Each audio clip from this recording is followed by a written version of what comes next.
The atmosphere in Geneva over the past 48 hours has been nothing short of electric, charged with the kind of high-stakes intensity that historians will likely study for decades to come. We are witnessing a sequence of events that has fundamentally altered the trajectory of international relations, shifting the global narrative from one of inevitable escalation to the sudden, tangible possibility of a comprehensive peace. The administration of President Donald Trump has executed a diplomatic maneuver of such scale and audacity that it has effectively reset the chessboard of Eastern Europe. What began as a stalled negotiation process, riddled with mutual accusations and seemingly unbridgeable gaps, has transformed into the launchpad for a new global security architecture. This breakthrough did not happen by accident. It was the result of a relentless, high-octane diplomatic blitz led by the American delegation, which has been working around the clock to finalize a revamped blueprint for resolving the situation involving Ukraine. To understand the magnitude of what is transpiring in Switzerland, one must look back at the precipice upon which the world stood just 2 days ago. The initial proposal put forth by the Trump team had hit a significant roadblock. European allies were fracturing, officials in Kyiv were resistant, and the entire process seemed on the verge of collapse. Critics in the mainstream media were already writing the obituary for the summit, predicting a return to Cold War hostility. However, the White House demonstrated a level of strategic flexibility that caught everyone off guard. Instead of walking away or issuing threats, the American team pivoted.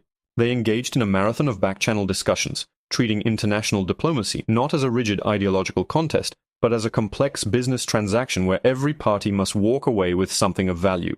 The result of this pragmatic approach is an updated draft agreement that addresses the core realities on the ground.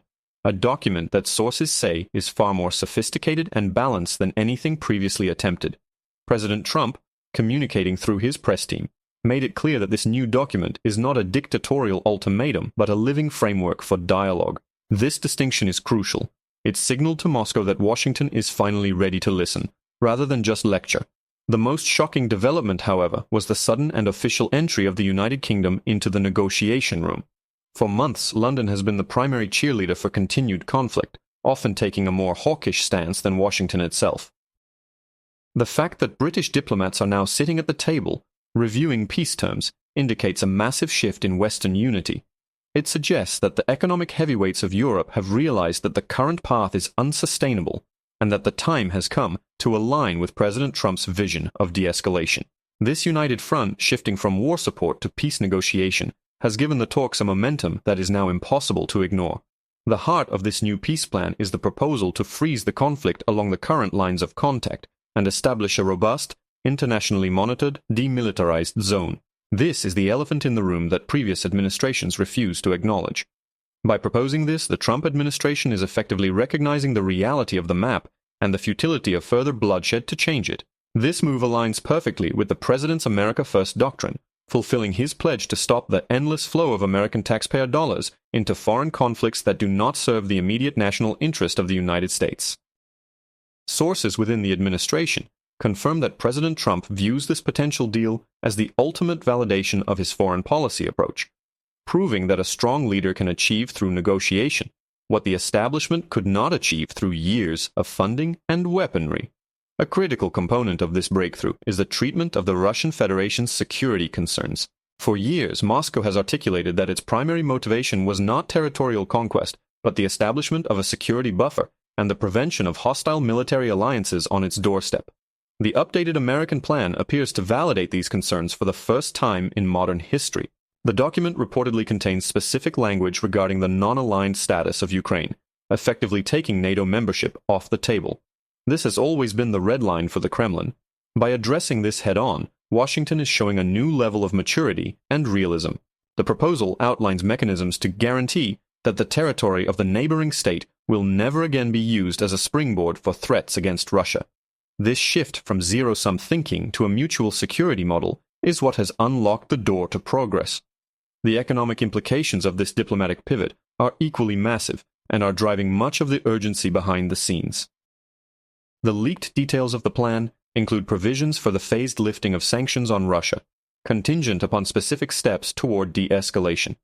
This is music to the ears of the global business community. American and European corporations have taken a beating due to the severance of ties with the Russian market, and the disruption of energy and commodity supply chains has fueled inflation across the West. Wall Street has reacted to the news from Geneva with a surge of optimism, anticipating that the end of the special military operation will lead to a stabilization of energy prices and a reduction in inflationary pressure. President Trump, a businessman at his core, understands that the weaponization of the dollar and the global financial system has started to backfire, hurting American competitiveness. Reintegrating Russia into the global economy is seen not as a concession, but as a necessary step to restore global economic health. However, this push for peace has ignited a firestorm within the Washington Beltway. There is a deep schism forming in the halls of Congress. The so-called war hawks, encompassing both establishment Democrats and old guard Republicans, are furious. They view any deal that freezes the lines of contact as a capitulation. They are lobbying hard to derail the process, arguing that the United States must continue to fund the conflict indefinitely. But President Trump is taking this fight directly to the American people. He is framing the narrative as a choice between globalist warmongering and American prosperity. He is asking the voters a simple question. Would you rather send another $100 billion overseas, or would you rather see that money spent on fixing the schools in Detroit and the bridges in Pennsylvania? This populist argument is resonating deeply with a war-weary public, isolating the hawks and giving the president the political capital he needs to push the deal through. The question of enforcement remains the most complex piece of the puzzle.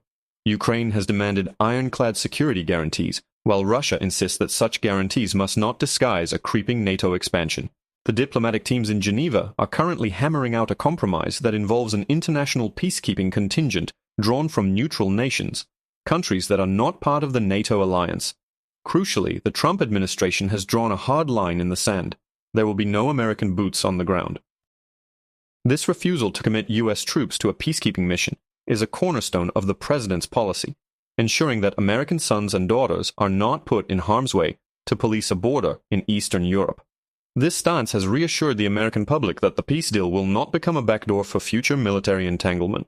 The situation also highlights the evolving relationship between the United States and Europe. For decades, Europe has relied on the American security umbrella, often neglecting its own defense spending. President Trump is using these negotiations to force a correction in this imbalance. By leading the talks directly with Moscow and essentially presenting the deal to Europe as a fait accompli, he is reasserting American dominance while simultaneously demanding that Europe pay its fair share for the reconstruction and stabilization efforts that will follow. The message is clear. The era of the United States writing blank checks is over. If Europe wants security, Europe must pay for it. This tough love approach has ruffled feathers in Brussels, but it has ultimately forced European leaders to fall in line, recognizing that they have no viable alternative to American leadership. Humanitarian considerations are also woven into the fabric of the new agreement. The devastation in the conflict zone is immense, and millions of people have been displaced. The peace plan envisions the creation of massive reconstruction funds, but keeping with the theme of the negotiations, the Trump administration is insisting that this financial burden be shared globally. The proposal suggests that international financial institutions and wealthy European nations must shoulder the lion's share of the costs. This protection of the American Treasury is a key selling point for the deal domestically. It allows President Trump to claim the mantle of peacemaker without forcing the American taxpayer to foot the bill for foreign nation building. As we analyze the events of these last 48 hours, it becomes evident that we are watching the collapse of the old geopolitical order. The idea that security can only be achieved through confrontation and military expansion has been exposed as a failure. In its place, President Trump is instituting a realist foreign policy based on deal-making, mutual respect for red lines, and the prioritization of national economic interests. Russia has proven its resilience against sanctions and military pressure, and the recognition of this fact by Washington is a necessary step towards sanity. The world has changed, the balance of power has shifted, and the United States is finally adapting its strategy to match this new reality. In the coming hours, the world expects a joint statement that could officially freeze the hostilities. If this happens, it will be a monumental victory for diplomacy over destruction. It will signal that even the most bitter conflicts can be resolved when leaders are willing to prioritize peace over ideology. Of course, the devil is always in the details, and there will undoubtedly be hurdles in the implementation phase. Spoilers on both sides will try to wreck the agreement. But the sheer momentum generated in Geneva suggests that the desire for peace has finally outweighed the appetite for war. For the average citizen watching from home, this is not just abstract geopolitics. A successful deal in Geneva means lower gas prices, cheaper groceries, and a more stable economic future. It means a reduction in the fear of a nuclear exchange. It means that the world is stepping back from the brink.